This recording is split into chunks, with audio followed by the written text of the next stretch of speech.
இந்த நல்லத பண்ணுவாரு. எப்ப பண்ணுவாரு? அந்த தசை நடக்குமே ஆனால், தசை நடக்கும் பொழுது லக்னாதிபதியும், லக்னமும் நல்ல அமைப்புகள்ல இருக்கிறாங்களே என்னும்போது, ஒரு மேஷ லக்னக்காரருக்கு சிம்மத்துல செவ்வாய் இருக்கிறாரு.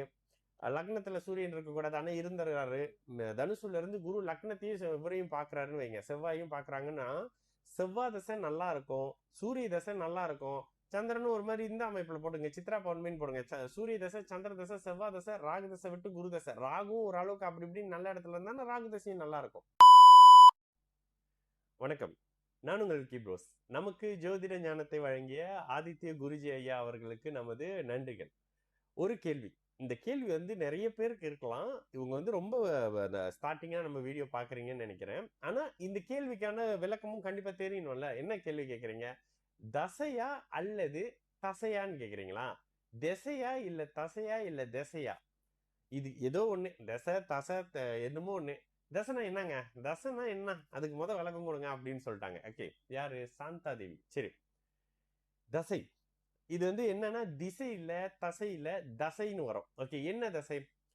தசையினுடைய ஆர்டர் எப்படி வரும்? முதல்ல சூரிய தசை, பிறகு சந்திர தசை, பிறகு செவ்வாய் தசை, பிறகு ராகு தசை, பிறகு குரு தசை, பிறகு சனி தசை, பிறகு புதன் தசை, பிறகு கேது தசை, பிறகு சுக்கிர தசை. 9 கிரகங்களினுடைய தசை ஒரு மனுஷனுக்கு வராது.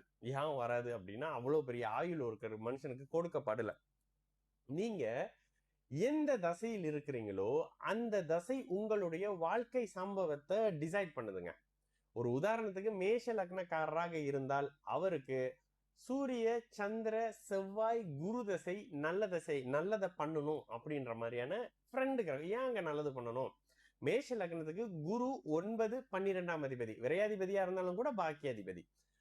மேஷ லக்னத்துக்கு சந்திரன் 4ஆம் அதிபதி, மேஷ லக்னத்துக்கு சூரியன் 5ஆம் அதிபதி. இந்த மேஷ லக்னம்னு வரும் பொழுது சூரிய, சந்திர, குரு நல்லதை பண்ணுவாரு. ரிஷப லக்னம்னு வருது. ஓகே, இந்த நல்லதை பண்ணுவாரு. எப்ப பண்ணுவாரு? அந்த தசை நடக்குமே ஆனால், தசை நடக்கும் பொழுது லக்னாதிபதியும் லக்னமும் நல்ல அமைப்புகள்ல இருக்கிறாங்களே என்னும்போது, ஒரு மேஷ லக்னக்காரருக்கு சிம்மத்துல செவ்வாய் இருக்கிறாரு. லக்னத்துல சூரியன் இருக்கக்கூடாது. ஆனா இருந்துறாரு. தனுசுல இருந்து குரு லக்னத்தையும் இவரையும் பாக்குறாருன்னு வைங்க. செவ்வாயும் பாக்குறாங்கன்னா, செவ்வாய் தசை நல்லா இருக்கும். சூரிய தசை நல்லா இருக்கும். சந்திரனும் ஒரு மாதிரி இந்த அமைப்புல போடுங்க. சித்ரா பௌர்ணமின்னு போடுங்க. சூரிய தசை, சந்திர தசை, செவ்வாய் தசை, ராகு தசை விட்டு குரு தசை. ராகுவும் ஓரளவுக்கு அப்படி இப்படின்னு நல்ல இடத்துல இருந்தா ராகு தசையும் நல்லா இருக்கும். ஏன்னா குரு 9ல இருந்து 5ஐ பார்க்கிறாரு. லக்னாதிபதியும் 5ஆம் அதிபதியும் பரிவர்த்தனையாகி உச்சனுடைய வீட்டுல லக்னாதிபதி. ஓகே, ரிஷப லக்னம். ரிஷப லக்னம்னு வரும்போது யாரு முதன்மை நல்ல பலனை செய்வா? சனி பகவான் செய்வாரு. ரிஷப லக்னத்துக்கு யாரு முதல்ல கெட்ட பலனை செய்வாரு? தசையில குரு பகவான் கெடுதல்களை செய்வார். ஏன்னா குரு பகவான் முழுக்க முழுக்க 6ஆம் அதிபதியாக கடன், நோய், வம்பு, வழக்கு இந்த அமைப்புகளை கொடுக்கக்கூடிய தன்மைகள்லயே ரிஷப லக்னத்துக்கு குரு தசையில வேலை செய்யும். இப்ப இந்த தசையை பத்தி சொல்லியாச்சு. இந்த தசை எதனுடைய அடிப்படையில் உருவாகுது? நீங்கள் எந்த ராசியில பிறக்கிறீங்களோ அந்த ராசியில இருக்கக்கூடிய நட்சத்திரத்தினுடைய அதிபதியுடைய தசையில நீங்க பிறப்பீங்க. இவ்வளவுதாங்க விஷயம். ஓகேங்களா? நீங்க மேஷ ராசி அஸ்வினி நட்சத்திரத்துல பிறந்தீங்கன்னா நீங்க கேது தசையில பிறப்பீங்க. நீங்க ஒருவேளை இந்த அமைப்புகள்ல பிறந்துடுறீங்க, அவிட்ட நட்சத்திரத்துல பிறக்குறீங்க, இங்க நீங்க செவ்வாய் தசையில வந்துருவீங்க. ஒவ்வொரு ஒவ்வொரு தசையிலையும் ஒவ்வொரு ஒவ்வொரு நட்சத்திரத்துக்கும் ஒரு நட்சத்திர அதிபதி இருப்பார்ல, அந்த நட்சத்திரத்தின் அதிபதியினுடைய தசையில நீங்க பிறப்பீங்க. ஓகேங்களா? அப்ப இந்த இடம் என்ன வந்துருது? நீங்க இப்ப மீன ராசி ரேவதி நட்சத்திரக்காரர் ஒருத்தர் இருக்கிறாரு. அவரு எந்த திசையில பிறப்பாரு? புதன் திசையில பிறப்பாரு. அப்போ ராசியை அடிப்படையாக எடுத்துக்கொண்டு, ராசி உங்களுடைய மனசை டிசைட் பண்ணுதுன்ற மாதிரியான விஷயத்தை எடுத்துக்கிட்டு, ராசி அமர்ந்த அந்த சந்திரன் அமர்ந்த நட்சத்திரத்துல இருந்து உங்கள் மனசை பாதிக்கக்கூடிய சம்பவங்களை நடத்துவது தசை. இப்போ ஒருத்தருக்கு கல்யாணம் எப்பங்க ஆகுது அப்படின்னு சொல்லும் போது உடனே லக்னத்துக்கு 3, 7, 11ஆம் அதிபதி சுக்கிரனோட சம்பந்தம் இப்படி அப்படின்ற மாதிரியான தொடர்பை பார்க்கறதுக்கு நமக்கு லக்னம் தேவைப்படுது. இதுலதான் ஒருத்தர் வந்து உங்க இஷ்டத்துக்கு லக்னத்தை மாத்துறீங்களே அப்படின்னு கேட்டாங்க. இஷ்டத்துக்கு எல்லாம் மாத்தலங்க. ஒரு ஜாதகம் இருக்குது. போன வாரம் உங்களுக்கு தெரியும், நம்ம கிட்ட வந்து கண்டிப்பா இந்தியர்களோ இந்துஸ் மட்டும் ஜாதகம் பாக்குறது இல்ல, மலாய்க்காரங்க மத்த ரிலீஜன்காரங்களும் நம்ம கிட்ட ஜாதகம் பாக்குறவங்க இருக்கிறாங்க. டிரைவிங்ல இப்போ எனக்கு ரொம்ப க்ளோஸான ஒருத்தவங்க டிரைவிங்ல கார்லயே பேபி பிறந்துட்டாங்க. லாஸ்ட் வியாழக்கிழமையா வெள்ளிக்கிழமையா வியாழக்கிழமை நினைக்கிறேன், காலை 6:40 இருந்து 6:50 அப்படின்னு டைம் கொடுத்தாங்க. பாக்குறேன் சரியா மிதுன லக்ன சந்தி, கடக லக்ன சந்தி 5 நிமிஷம் 4 நிமிஷம் பின்னாடி போனாங்கன்னா 6:46 இருந்தால் கடக லக்னம், 6:40 இருந்தா மிதுன லக்னம்னு வருது. அந்த ஜாதகத்தை வச்சு விளக்குறதுக்கு. இப்ப என்ன செய்யறது? அம்மாவுக்கு தெரியல. ஏன்னா அந்த வண்டியிலே குழந்தை பிறந்துட்டதுனால எனக்கு என்னன்னு டைம் ஷூரா தெரியல. யாருக்காவது கால் பண்ணீங்களா அப்படிலாம் கேட்டேன். இல்ல தெரியல, நாட் ஷூர், இதுதான் டைம், 10 நிமிஷம்குள்ளதான் பிறந்திருப்பாங்க. ஏன்னா அந்த பேபி வந்தோடனே நாங்க காரை ஓரத்தை இது பண்ணி சில விஷயம் பண்ணிட்டு தொப்புள் கொடி கூட வெட்டாம அப்படியே ஹாஸ்பிட்டல் போனோம் அப்படின்னு சொன்னாங்க. அப்ப இந்த இடத்துல குழந்தை வளர்ந்த பிறகுதான் தெரிய முடியும். மிதுன லக்னமா இருந்தாலும் 8ஆம் இடத்தை குரு பாக்குது, கடக லக்னமா இருந்தாலும் 8ஆம் இடத்தை சுக்கிரன் பாக்குறாரு. இன்றைய இப்ப நடக்கக்கூடிய கோச்சார நிலை, இன்னைக்கு டேட் என்ன, 27 ஜூலை, போன வாரத்துல நடந்த இந்த அமைப்புல.